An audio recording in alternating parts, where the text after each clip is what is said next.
Ben and Sarah, take it away, please. Well, thank you so much, Levy, and it's great to be here. Let me just make sure my sound is okay. All right. Well, as we say in Texas, shalom, y'all, and it's great to be back with everyone. You've seen us before as we've presented our top industry issues for the coming year. This year, there's a lot to talk about, as you can imagine, especially as we look forward to 2021 and getting into the year. So we'll go ahead and jump in a bit. Let's start with introductions. If you haven't met me before, I'm Ben Isgur, and I lead PWC's Health Research Institute. And I'm joined today with my colleague, Sarah Haflett, who's our research leader and runs many of our insights that we publish each year. Both Sarah and I have been working with HRI for over a decade, and we conduct a lot of primary research, talking to more than 200 C-level executives every year across the U.S. health industry, surveying consumers, surveying clinicians, and health executives as well. So what we bring to you is often a point of view, but it's backed up by data as we talk about our insight. So with that, I'm going to turn it over to Sarah. We're going to both kind of co-host today, so you'll hear both of us as we walk through our analysis. And Sarah is going to kick us off with a little bit about this particular report and what went into it. Great. Thanks, Ben. And hi, everyone. Thanks for having us. So as Ben mentioned, this is our annual Top Health Industry Issues report that we put out every December, right before the holidays. And we really look at what do we think the key trends are going to be for the coming year. And as Ben mentioned, we talked to a lot of executives in the field. So that's part of our qualitative research. The quantitative research for this report included a survey of more than 2,500 American consumers, 18 and older, and as well as an executive survey in which we surveyed 400 executives, I think 150 from the provider space, about 125 from the payer space, and about the same number for the pharma life sciences space, to understand what the sentiment is in the industry on the ground from a health industry executive perspective, so that we could kind of compare and contrast that with what American consumers are feeling about healthcare, how they're utilizing it, especially as it relates to everything that we're going through right now with the pandemic, and how that has changed consumer behavior. And so all of that went into the insights that ultimately, we arrived at about 6 issues that we focused on and think are going to be the most prominent issues that the health industry is going to deal with in this year. Well, I think that's a great background in terms of the research that went into it. I think the question probably on everyone's mind is, so what did we find out? What's our top line summary, if you will, about 2021? And I think there was 3 things that we really came to the conclusion around. One is, we're in a time where the idea of resiliency, how do you move quickly, make changes when there's limited resources? How do you bounce back when you've been dealing with a pandemic and you can't see patients the way that you normally see them? So resiliency definitely came through as one of the major themes coming out of last year and into next year. And we expect we'll see a lot of investments around those areas as well. The second major theme that we saw is around this continuation of movement to digital. In fact, kind of an acceleration, if you will. And I know many of you on this call work with companies, or you own companies, or you've got startups that have a digital solution. We really think that was kind of doubled down on over this last year because of the pandemic, and we expect to see a continuation of that in the coming year. The third major theme that we saw was around the gaps in the health system, the stress that was put on communities and is really continuing to be put on communities, and what that means for our society's mental health status. And so you'll hear us, Sarah and I, talk throughout this presentation about things like the social determinants of health, those kind of non-traditional health interventions, nutrition, access to public health and public mental health, housing, income, race, ethnicity, gender. I mean, all of these issues have really do result in a very different and uneven health experience for communities. You'll notice that this year our title is actually a question, and we pose the question: will a shocked health system emerge stronger? And we're not really sure. The jury's still out on whether many health systems around the world, including the U.S. health system, are going to be stronger and better after the pandemic, or are some of the gaps that we're seeing, are they going to be really difficult to close? And there'll be lots of work to do over the coming year. So we pose that as a question, and we hope that you all, as you're going through this presentation, may draw some of your own conclusions in terms of where the U.S. health system is, but also where the Israeli health system is and others around the world, because we've certainly learned a lot over the last year. So if we wanted to really look into, the industry next year, focusing on resilience, focusing on growth, especially in the digital realm, all the while the industry is having to deal with the mental health crisis, which was already a crisis in the United States in particular pre-pandemic. And now during the pandemic, we have seen that only be exacerbated. And I'm getting a little bit of feedback if somebody can go on mute. So what we found in our consumer survey, and I should have mentioned this earlier, we do look at different consumer groups as we conduct our research, as we analyze our consumer survey data. So one thing that we wanted to get a real grasp on was, what does this mental health impact of the pandemic look like across different groups of consumers? We found overall that 32% of consumers that we surveyed said that they have been impacted from a mental health perspective during the pandemic. They said they have experienced anxiety or depression directly as a result of COVID-19.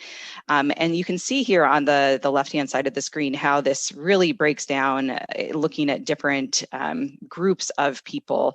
We found that almost half of US consumer households that have dependents under the age of 18, so that they're experiencing anxiety and depression, which obviously those folks are experiencing at a higher rate than those without dependents living at home. So we see 25% of those households reporting that they have experienced anxiety and depression. And you can kind of compare and contrast these groups. Older individuals, 65 and older, were least affected by anxiety and depression, and have been during the pandemic, compared to the highest rating group, which was the 18 to 24-year-old group, where you have young individuals who are just kind of starting out in life, and wham, they've become isolated, not able to go about their social business as they would, and so. As we think about how we approach mental health going forward, the industry has to be quite mindful of how unevenly the pandemic has impacted different types of people from a mental health perspective. Well, super. And Sarah, I realized we had that extra slide in there. So our pattern may have been off a second, so I'll take the next two. All right, well, let's look at what our issues are overall for 2021. We have 6 issues this year, and that we're going to be walking through with you around virtual health, how clinical trials are changing, what we're seeing kind of behind the scenes with some of the technology that clinicians are using, forecasting what M&A is going to look like in 2021, and then what are some of the issues around the supply chain. So let's go ahead and jump into those, and I'll kick us off. You'll see a pattern here as we walk through each of the 6. I'm going to talk about what were some of our key findings from the research, And Sarah's going to talk about some of the implications for industry. And I think between the two of us, hopefully we'll give you kind of a full picture of what our research has seen. Listen, there's been a lot of talk about virtual health and telehealth, and it's something that health systems have been moving towards for a long time. I think what's happened because of the pandemic in 2020 and into 2021 is that there was an acceleration of its use. And that made a lot of sense because in many cases, utilization of the traditional in-person visits went very close to zero back in spring. And as surges in different countries have happened, we've seen utilization really, really decrease. And so when that happens, it's logical that the next way that you can have healthcare visits is through a virtual visit. And our survey data really shows this. I mean, 92% of health providers told us that they're using telehealth for primary care visits. Some of, many are using telehealth for follow-up appointments. So maybe there's been an in-person visit and now you just really need that follow-up. There's some specialties where the use of telehealth, we think, will be extremely high and very permanent. And that's things like mental health services, where you see that it's very popular with consumers and physicians and mental health professionals to have a virtual visit. In fact, some of the data shows that the no-show rate for a mental health visit when it's virtual is lower than the no-show rate for a mental health visit when it's in person. So there's a lot of great things that can happen through virtual health visits. Now, the question is, or one of the little gaps in the system we saw is that fewer than 20% of health provider leaders said that they are using telehealth for ongoing care management. So chronic care management, those with complex chronic conditions. We think that might be a missed opportunity, and we expect to see more investment in that area, the chronic care management through virtual visits. The other thing that we found is that not everything always works as planned. Just like today, setting up the Zoom call, my sound wasn't working in the beginning. I got that fixed. Different things happen with technology. The reality is that also happens with virtual health. And so we have seen from our survey, more than half of consumers said that they had at least one issue during their visit. Some of those issues were technical and can be worked out through technology and learning and education. But other issues are more systemic, where people don't feel like they're getting good information in terms of where to go next after their visits. And we saw that with specific communities in the United States, that not every community experiences these visits the same way, and not every community has a good outcome from them. When we asked our health leaders about what they think their challenges are for virtual health, the number one issue was around reimbursement. So how are they going to get paid by the U.S. insurance companies and by government was very important to them. They think it's a challenge. The other piece is, how do they retain patients for ancillary services? So in an in-person visit, it's often easier once the patient is diagnosed to then send them on for an X-ray or some other type of imaging, or for lab work, or to get a prescription, because sometimes that's all available in person in the building. But when you're doing a virtual visit, that's not the case. It's often that you're asking that consumer to go to a physical location and get that work done. And sometimes that doesn't happen. So health leaders are concerned, number one, they're not going to get paid. And number two, that the ancillary services are not going to be done, which also is a way for them to get paid. So there's some concern there. What they seem to be least concerned about is consumers' willingness and clinicians' willingness. And we think that's a little bit of a blind spot, because we know that not all consumers are comfortable with virtual health. And we also know from some of our in the field interviews with clinicians that many of them are having an uneven experience as well. And they're trying to figure out how to provide in-person services as well as virtual services. So that's just some of the data that we found during the research. Sarah, I'll turn it over to you to talk about what those implications may mean. Sure. So, and as Ben mentioned, the different issues that consumers were encountering looked very uneven based on what racial group you fell into, and that's on the slide here on the right. And so, as you're taking a look at that, I just wanted to point out one thing and double down on, we definitely saw, some groups more likely to say that they weren't sure about what they had to do next after their virtual visit. And so if you kind of think about that in relation to what Ben was talking about, related to retaining patients for ancillary services, making sure that they're following through with their next steps on their care regimen, and maybe that's also getting a prescription as well. And so the industry sort of has a gap there, and something to be thinking about and investing in from a care navigation perspective.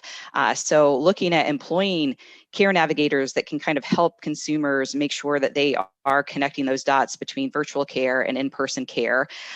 We see that consumers actually many consumers do want that type of service to help them navigate through their care.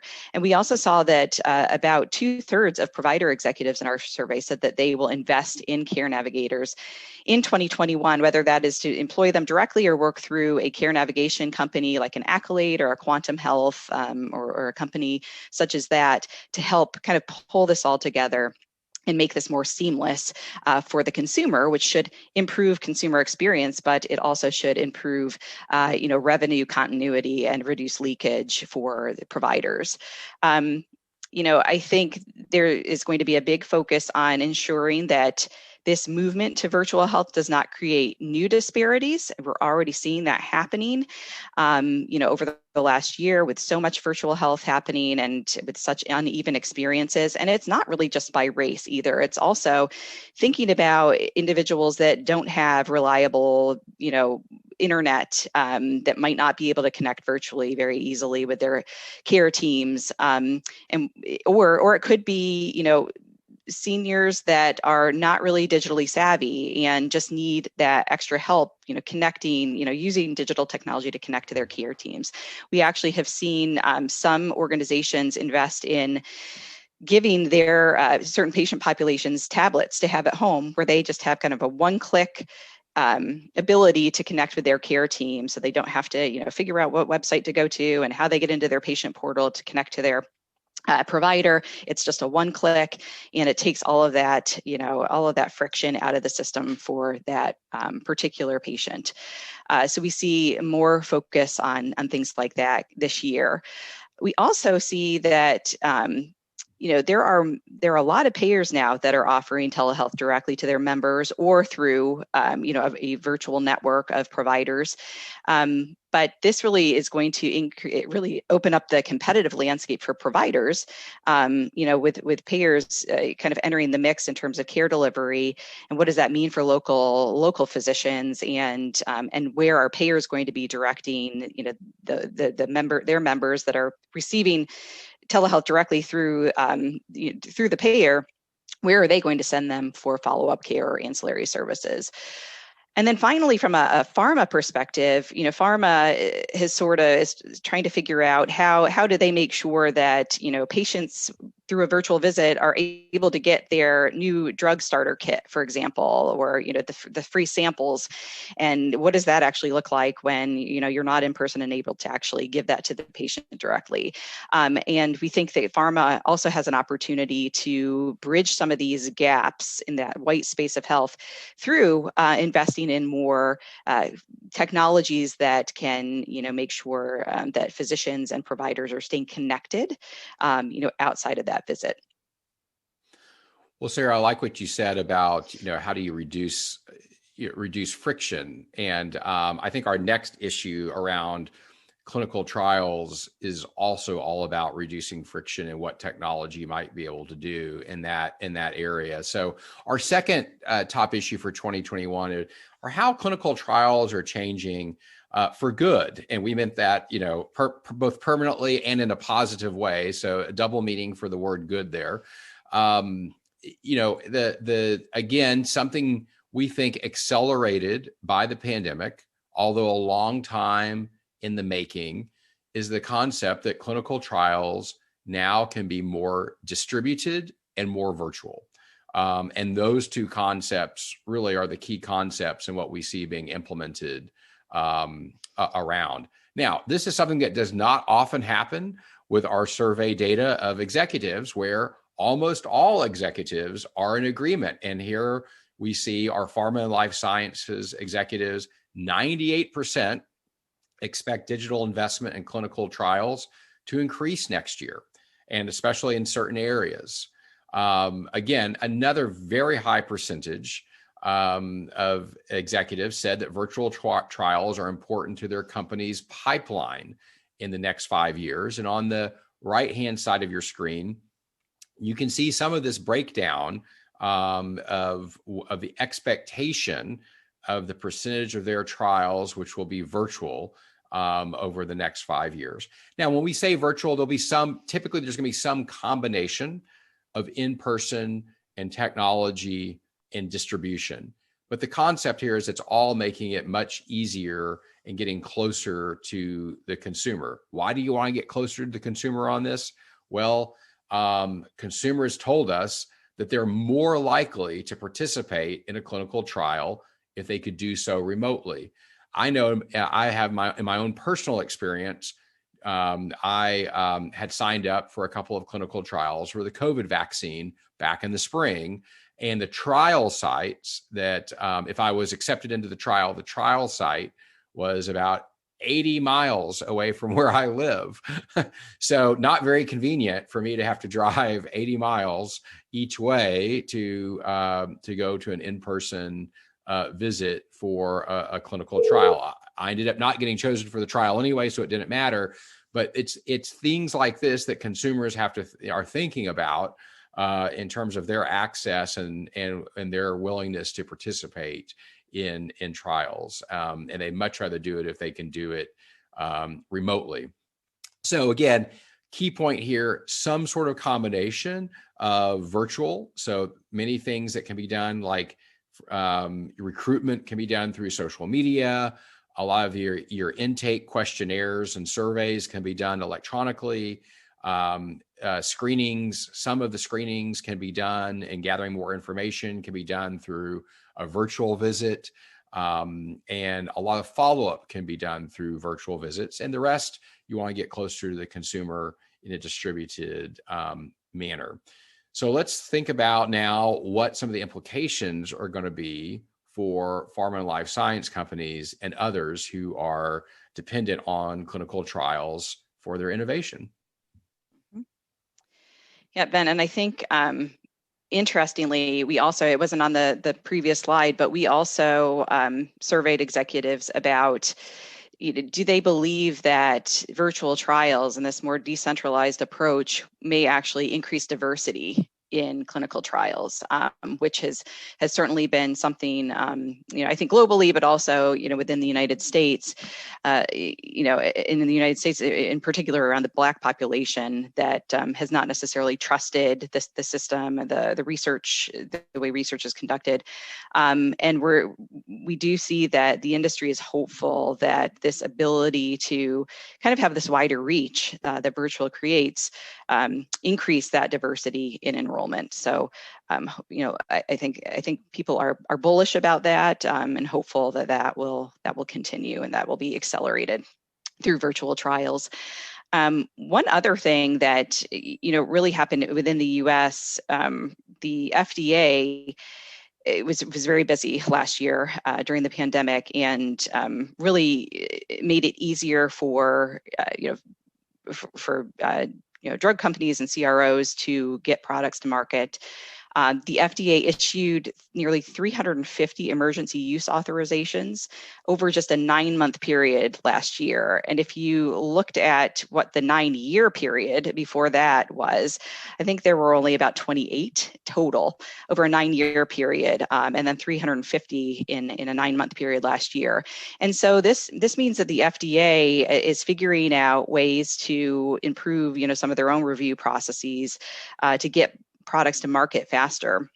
And we think that this is actually going to create an increased appetite and need for real world evidence for products that are, maybe going through an expedited review, making it to market, and maybe during the trial, they're getting actually launched in the market with less clinical evidence than they might have previously. And so it's very important to focus on the real world evidence collection post market. And we think that there are opportunities for payers and providers in that realm, because payers and providers have so much insight into the social determinants of health, some of those, real world, how is this drug happening in the real world? They actually have access to that type of data, which could be really useful for pharmaceutical companies and CROs that are conducting, continuing their research post-market.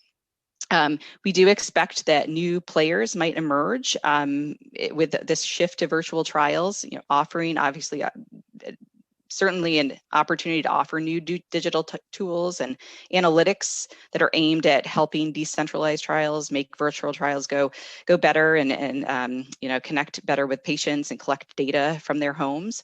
And so we see this, a big focus on this this year. I think, as Ben mentioned, there are some therapeutic areas that the industry intends to focus on more than others, oncology being one of those, also infectious disease.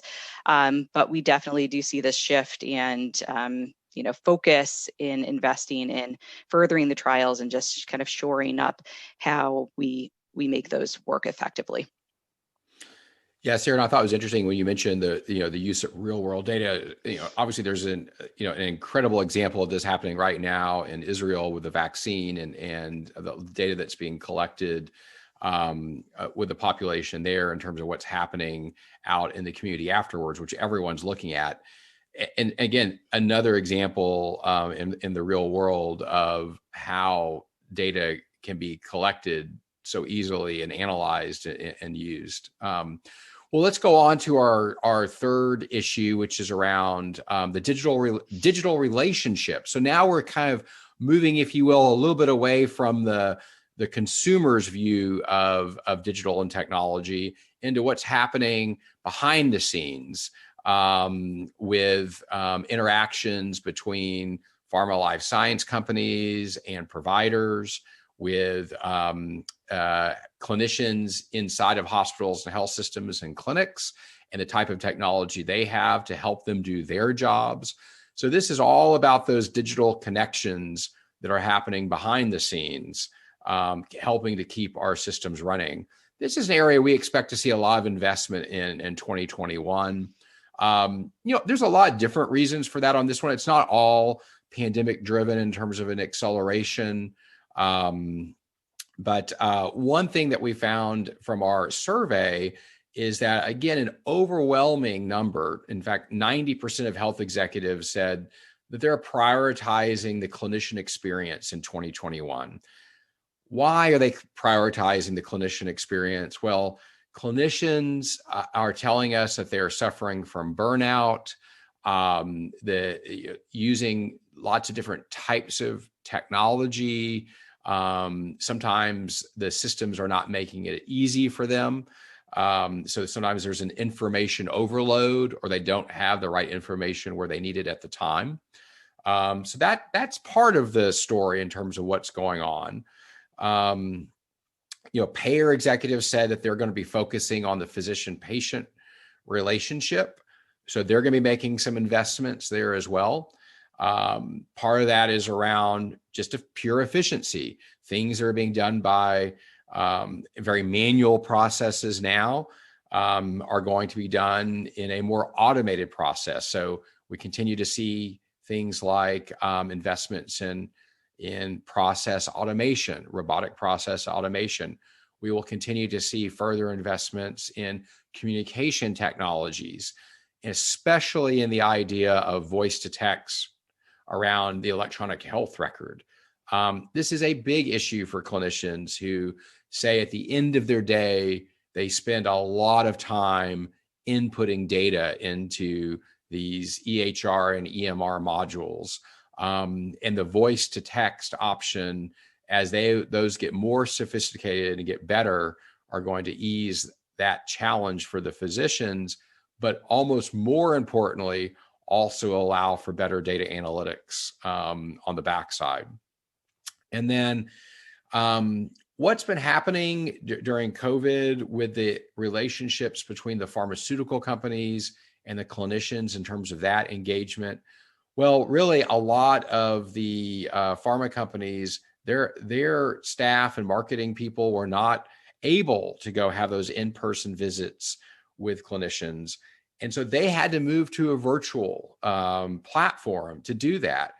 And there were some interesting findings from that. In some cases, the data is showing that many agree that it's impacted the relationship negatively when you can't have the in-person visit. But we actually did some on-the-ground interviews with pharma marketers, and some said and there were cases that the communication actually improved. And some clinicians would rather have that interaction digitally than through the in-person visits or the lunches, the dinners, things of that nature. So really there's another example of there's not one single story here, but the general movement is going to be to more investment in process automation, more investment in making it easier for clinicians to practice, and making sure that technology is not a burden, but actually increases their effectiveness. Yeah, Ben, I think one other area that we saw as well, I mean, we talked a lot about efficiency in using digital technologies, to ease the physician's burden, but we're also seeing investments being made in kind of growth. So, making sure that referral management is working the way that it should, and that referring physicians are getting taken care of the way that they should, and that they have insight into what is happening with their patient that they referred to your health system. Did they get the appointment? Did they have the procedure that they needed to have, or being referred for.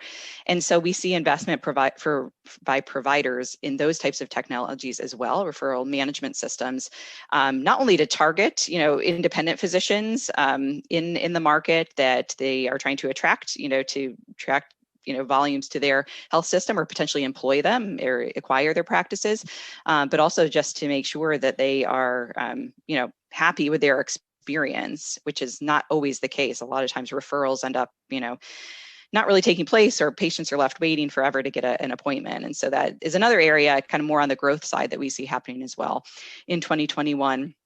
I think coming out of this, interesting, and one drug sales representative that I had talked to, Ben, to your point about, it wasn't, there were some bright spots within that communication between pharma and providers during the pandemic. So one of the sales reps said it actually has improved a lot of communications, because I don't have physicians, kind of shying away from me as I'm walking down the hospital floors, the nursing floors, looking for a physician, and they're ducking into the room, the closest room to get away from me. She said it kind of also reduces this, maybe stigma that, if you're talking to a drug sales rep, maybe you shouldn't be, or and sort of just it kind of takes that away. And if you're able to communicate with them virtually, then that seemed, in her opinion, that seemed to actually improve some of her relationships, and she had been in the field for a long time. I think one thing from a pharma perspective, I don't think that this is necessarily isolated to pharma, but was evident during the pandemic, is that a lot of the patient education and information that could really help physicians treat patients during the pandemic was just kind of made into PDF format. You know, they were just brochures about, you know, how to deal with a certain condition. And none of it was really digitized in an interactive way that was easy for physicians to be able to, you know, share with their patients, or to maybe communicate back and forth with their patients around their health issue. And so, you know, we saw some of that, you know, just, oh, let's quickly get this into a PDF and send it out to our patient.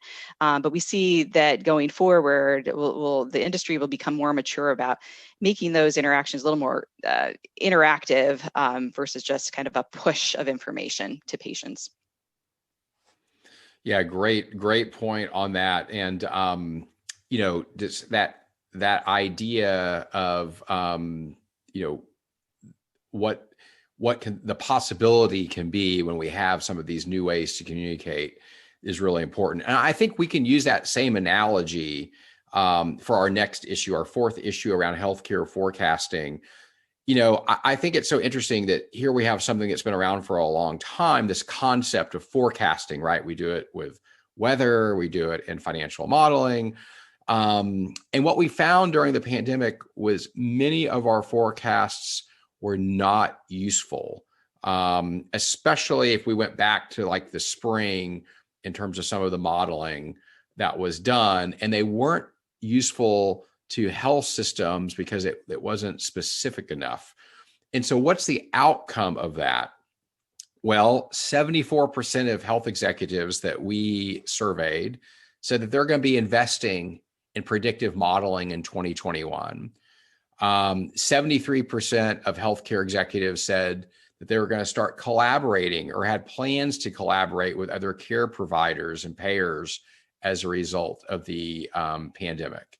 So putting those two concepts together, and my mention about specificity, that was the issue that we had back in the spring and through the summer, is that when you have a national model, or sometimes even if it's like a really large regional model, it actually doesn't help individual clinics, hospitals, community, public health systems. It really doesn't help them make decisions because the information is too broad. They don't know, do I need to bring in more doctors this week, or 2 less ventilators, or 2 more ventilators, or, you know, how many vaccines need to be in this particular clinic versus another, depending on demand. So, you know, it was really, I think, a wake-up call for health leaders that they can't always just rely on national level modeling, that they actually need to have their much more specific and actionable modeling going ahead in 2021. Why is something like that so important? You can see some of our survey data here, you know, helping people to understand and how they want to be communicated with. Helping to alleviate people's concerns about coming back into the health system when they can return for care. You know, you can see it. We've broken this down by type of consumers in terms of what your health issues are versus how worried they are about returning, and whether they've received health information from their doctor about what to do during the pandemic, including when it's safe to return. I think the point we're making here is, again, it's all consumers, you know, different consumer segments have different needs. It's interesting to see some of the consumers who are the most healthy are the ones who are the most worried about coming back to the health system. And part of the reason is maybe they've received some of the least amount of information. So health forecasting is not just about pandemic numbers and vaccine uptake. It's also about how you can better understand who your consumers are and how you need to communicate with them. And Ben, I think from on that last note around the vaccine, you know, one of the things that the industry has not really focused on previously, at least made it a priority, is sort of that last mile to the consumer. And we're going to talk about supply chain later, but what we found is that there are different preferences among consumers in terms of where they actually want to receive the vaccine. And it varies by race, it varies by age. And so, kind of that last mile to get the vaccine to the consumer or get a product to the consumer, that has sort of been an unexplored, I think, area that the industry is going to be, we think, spending more time evaluating and understanding going forward. And that has everything to do with understanding the consumer markets that you're serving and understanding their preferences and making sure that resources are being put in those places to be able to deliver to them, make sure they're engaging with the health system. So you talked, Ben, a lot about how health forecasts should be really more in real time, and that can really only be done at a local or maybe smaller regional level. And so what we see happening next year is that there's going to be more regional collaboration, more partnering, more data sharing, which should be also accelerated by some of the interoperability rules that we have here now in the United States for data sharing among various organizations that are delivering care or supporting the delivery of care. We found that I think about 3/4 of the executives that we surveyed said that they believe the pandemic has actually accelerated their partnership strategy around how do we collaborate regionally to get access to data that we have missing right now. So that's one piece of this. And then obviously this graphic that we have on the right is way too small to read, but just know that this is in our report. But a lot of these investments that are being made around forecasting and understanding populations and how to interact with them, how to deliver care to them, how to predict when they're going to need care, and maybe what other support services they might need to support that care. This can also be actually applied at the individual level as well, and that's what we have presented here in the kind of journey of Esther, this patient that we focused on as an illustration. But a lot of these predictive analytics and thinking and partnerships around understanding demand and being able to predict demand effectively, they can also be applied at that individual level to understand what are the specific issues that this individual is facing, and how can we understand that earlier when we are meeting a patient, and set things into motion that are going to best prepare that patient for better outcomes. Well, yeah, I think that's very helpful. And I do have to, I saw in the chat, and our timing is impeccable, that our patient's name is Esther, in honor of Queen Esther here. Well, we chose that name back in like November. So who knew that we would be presenting right now at this time? So I guess it was meant to be. We have 2 more issues we're going to go through, and then we're going to open it up to Q&A. And I know there's a lot of questions out there, and we'll talk through as many as we can. So let's go into kind of what's going to be happening in terms of health portfolios, M&A. What do we think 2021 is going to be like? And I think one of the things we have to look at is just what the money flow has been like. And as I mentioned and alluded to before, back in the spring and through the summer in the US, we had very low utilization of services, simply because people really couldn't access services at that time. In many cases, a lot of surgeries were put off, things of that nature. So the private payers, the private insurance companies, actually weren't paying out as many claims, and so there was more money that they have had over the last year. And you can see on the right hand side here on your screen, this is one of these uniquely U.S. metrics, risk-based capital for the insurance industry, and typically that sits at around 600%. And in the second quarter of 2020, that was almost up to 700%. So they had excess capital more than they normally have. That's changing a little bit as we come into 2021. Now we're seeing the private insurance companies are, paying out more for, some vaccine distribution or just COVID treatments for sicker patients. And then now, a lot of the surgeries and are back up and running, and the hospitals are back up and running to more full capacity. And so there's more cost in the system. But the point is that there is capital sitting there on the sidelines from the payers, from the private equity firms, and others, and they're looking to where their next investments are going to be. And we've mentioned some of those areas along the way. We've talked about the management of patients with complex chronic conditions. We've talked about the further movement to digital, especially when it comes to like voice to text and process automation.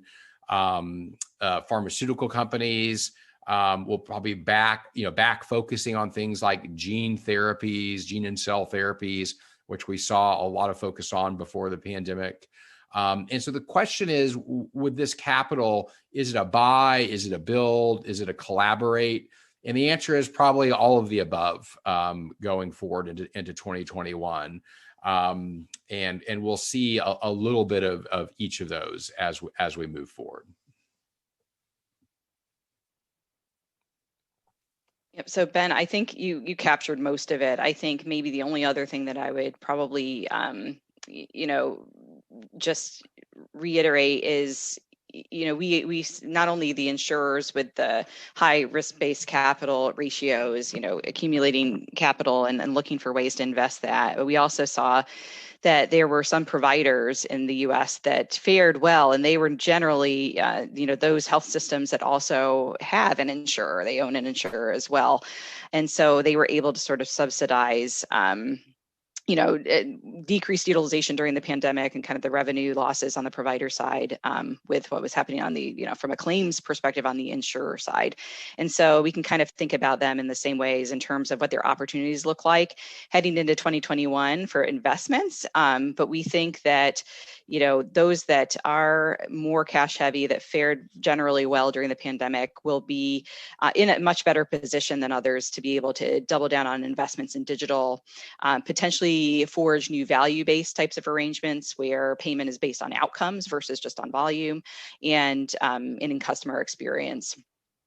We see the kind of other set of providers that were not an integrated delivery system, did not own their own payer. They were the ones that were facing a liquidity crisis, and some of them are continuing to struggle. And so we may see deals happening this year where there are providers that just are looking to be acquired to survive. Basically. And then from a pharmaceutical and life sciences perspective, obviously there's been a lot of activity more on the partnership side around the vaccine versus pure, deals in the last several months. But we are starting to see that deal activity pick back up to pre-pandemic levels, especially in the areas of gene and cell therapy and just overall R&D and innovation. Yeah, great point there on that. Let's go to our last issue before we head to Q&A. This is around supply chain, and a lot of focus on supply chain, and for great reason. One thing I think a lot of people don't realize how complicated the supply chains have become, really for two reasons. One is obviously globalization.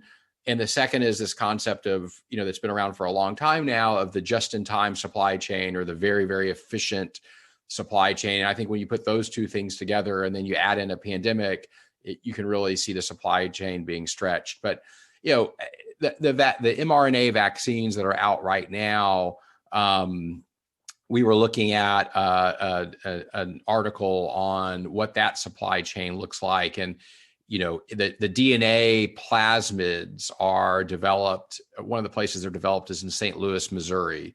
That changing the DNA to the RNA, that happens in a place in Switzerland. Developing the lipids, there's a facility in Alabama that does that. I'm talking about the supply chain for the mRNA vaccines in the U.S. Developing the lipid nanoparticles, that's done in Vancouver, Canada. The fill and finish of the vaccines, that's done in a place in Michigan. So, we're living in this world of these incredibly complex global supply chains. What do we see from the data? Life sciences and provider executives are saying they're going to prioritize supply chain transparency this year. And why is that important? Frankly, a lot of executives didn't even know where everything was coming from.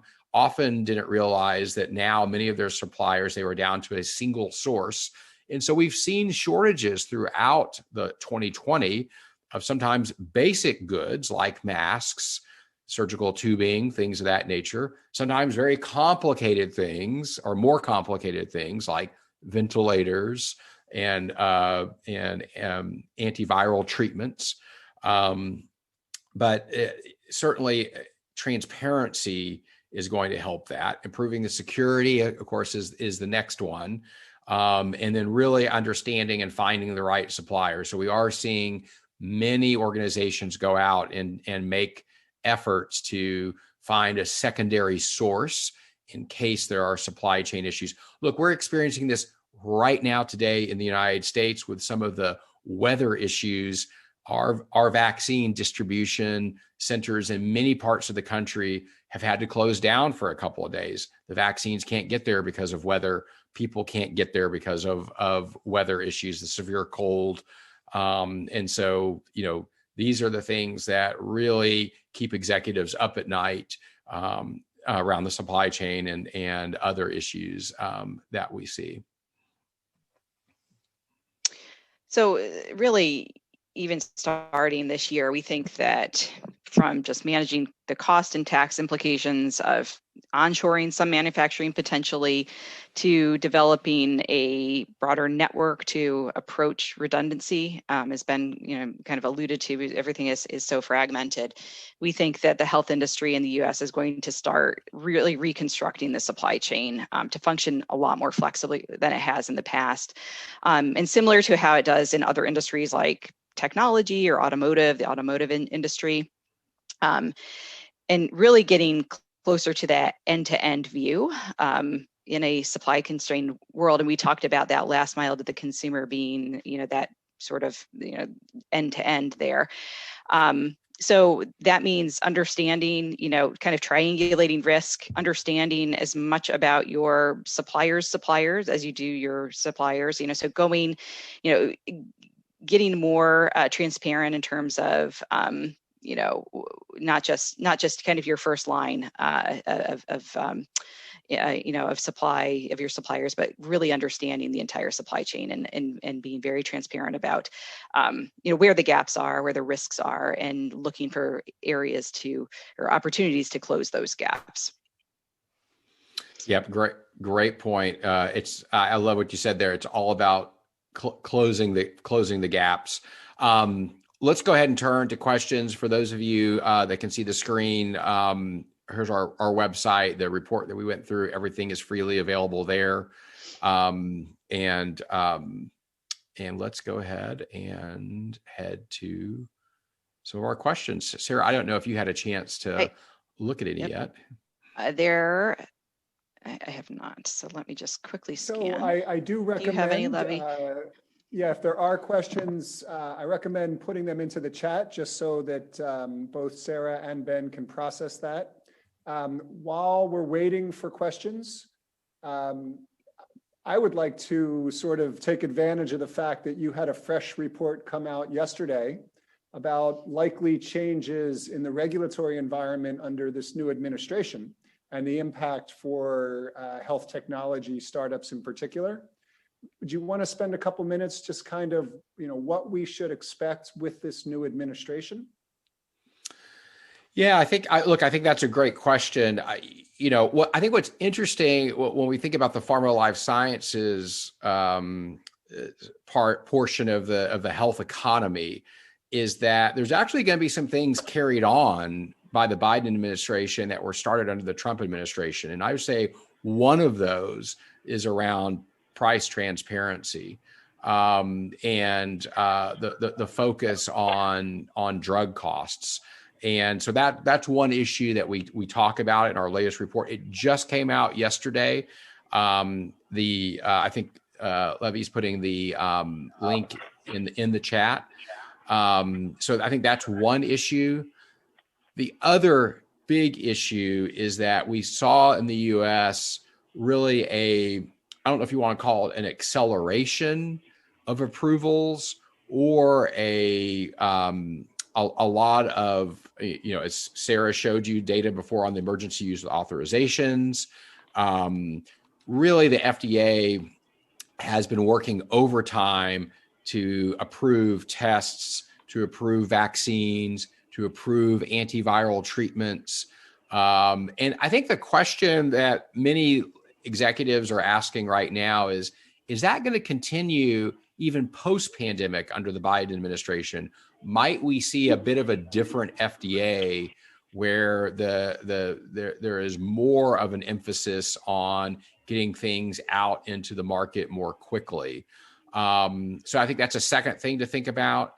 I think the third is around real world evidence and the use of real world evidence and data in the approval process and in the monitoring process. And that's something that I know has been talked about for a while, but we're just now seeing some of the technology being used in a way that can make that a reality. So lots in there. I think you all will really find it useful thinking about what's happening to the FDA and HHS. The other report that we're going to be having that will be coming out very shortly is around hospital price transparency, physician price transparency. You may have seen some of the legislation around what they call surprise billing and other price transparency measures. So we expect we'll have a great analysis on that and what that can mean as well. Yeah. Good. There were a couple questions regarding the role of nurses in new technology adoption, as well as if you had any insight regarding dental. On nurses, Sarah, do you want to start with that at all? And nurses, yes, and actually this is an area that we are just starting to do some more research in. We're about to put a clinical workforce survey into the field, so we should have more intel from a nursing perspective after that is available in the spring. But it was the specific question, Levy, about nurse technology in nursing? Yes, about new technology adoption and the role of nursing. So has there been a focus on nurses in hospitals in relation to better technology support? I think the investment has really been around the physician. When we say physician, patient relationship, it's really kind of defined more broadly. It's not just the physician, but I should say it's the care team being kind of captained by the physician. So, these technologies would certainly be, improve. You would hope improve the patient interaction between nurse and patient as well. On the dental side, I don't know, Ben, do you have any insights on nursing? Just from I was just going to agree with you. I think I think from our perspective at the Health Research Institute, a lot of what we're talking about, especially if we're looking at primary care, for example, that's being delivered by physicians, advanced practice nurses, physician assistants. It's really everyone in that bucket, and all of this technology really, helps them. I think in specialty care, maybe a little bit different. It's probably a bit more focused on the actual, physician. Yeah. Okay. So there was a question, kind of a glass is half full or half empty. Do you think the consolidations you foresee in 2021 will take Israel closer to an integrated health system like Israel or Europe? Well, that's that's a very, very interesting question. There's two types. To oversimplify, I think there's two types of consolidation we see in the U.S. I think we see sometimes consolidation is really all about a market power play. I mean, they're not usually described that way, but that's really what it's about. I mean, it's providers, trying to get more power in the market versus payers or vice versa.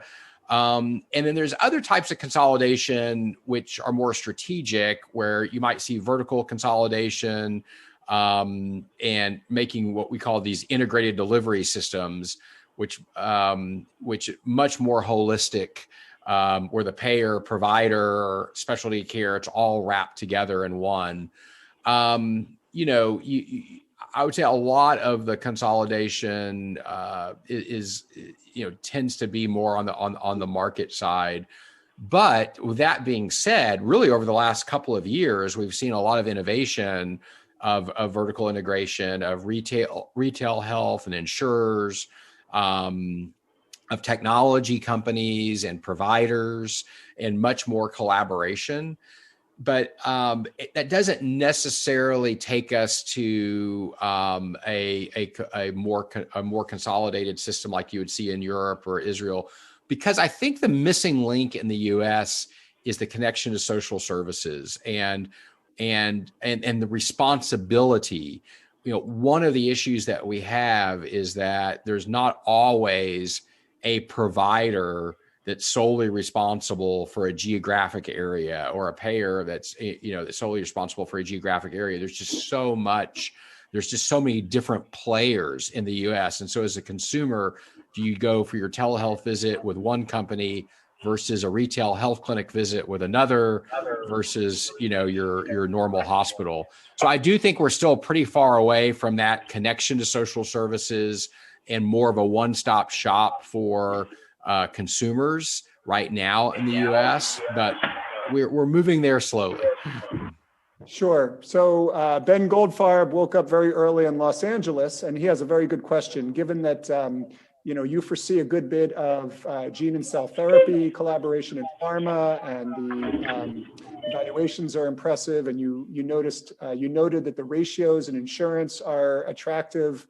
How will the providers absorb the additional cost of dealing with COVID?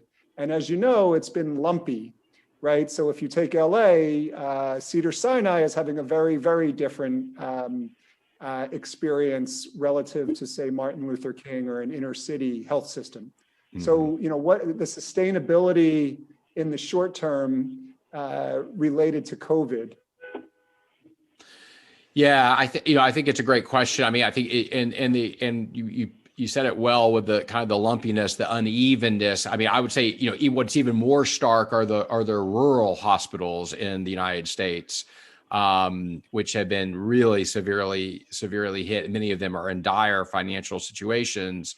What we're hearing from hospital leaders is I think they ultimately are looking at COVID as a very short-term issue. Longer term, they're looking at longer-term viability being built around more efficiency. So we see a lot of focus on process automation and technology being used in the back offices, consolidation in the back offices, more shared services. So that's the kind of the business side, revenue cycle, looking to continue to take cost out in that area. I think on the revenue side, there's a lot of possibility with virtual health. So now you're not necessarily so geographically landlocked in terms of what your potential market area is. So if you do have a center of excellence, can you use that center of excellence, pair it with a virtual platform, and now you've got a patient population across the U.S. as opposed to just your regional area. So that's another thing to think about there. But I think most of the pain. I think most health systems are looking at that as being a short-term issue with help from the federal government. Certainly, we're seeing that in the CARES Acts and a continuation of that. As well as pay parity right now for virtual visits and in-person visits, which is helping as well. Ben, I would just So, add one sorry. one Go thing ahead, to Sarah. that as well. Just on the, I think you're seeing health systems not necessarily make any big decisions now around their, bricks and mortar footprint, but what virtual health is going to do around, or even even virtual workforce. So in a lot of those back office functions, they're deciding that, okay, well, most of these people can actually be productive at home, and so looking at the real estate footprint, especially in those administrative functions, and looking for savings there, I think that'll be first. And then ultimately, when virtual health, when kind of the right sizing is done, will that actually lead to, less real estate, less need for real estate investment? So I want to thank Ben and Sarah. I realize we took up more time than was allocated, and this is always very much appreciated. And we'd love to do more of these webinars with PWC's Health Research Institute.